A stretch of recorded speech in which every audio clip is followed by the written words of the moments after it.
MLA Rajagopal Reddy సంచలన వ్యాఖ్యలు చేశారు. కూతురికి తండ్రి అంటే ప్రేమ ఉండాలన్నారు.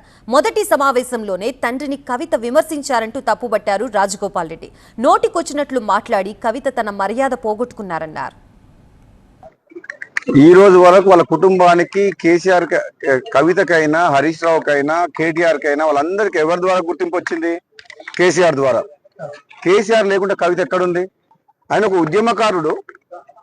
కేసీఆర్ తెలంగాణ రాష్ట్ర ఏర్పాటులో కృషి చేసిన వ్యక్తి. అటువంటి వ్యక్తిని స్వయాన కూతురే ఆ విధంగా మాట్లాడడం అనేది డెఫినెట్ గా ఆమె మొట్టమొదటి సమావేశంలోనే తప్పు చేసింది. దాంతో తెలంగాణ ప్రజలందరూ కూడా ఆలోచించుకుంటారు. ఏమని?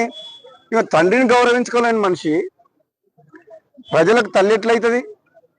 ఇదైతే నేను తీవ్రంగా బాధతో చెప్తున్నా. చాలా తప్పు మాట్లాడింది కవిత.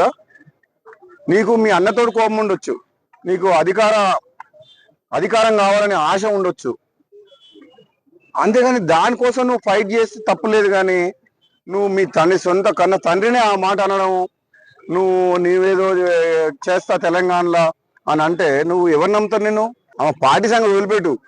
సొంతంగా ఆమె పోటీ చేసిన నియోజకవర్గంలో కూడా డిపాజిట్ కూడా రాదు కవితకు. ఎందుకంటే ఆ మర్యాద పోగొట్టుకుంది. ఫస్ట్ మీటింగ్ లో తండ్రిని కేసీఆర్ లాంటి వ్యక్తిని తిట్టి ఆమె ఉన్న మర్యాద పోగొట్టుకుంది.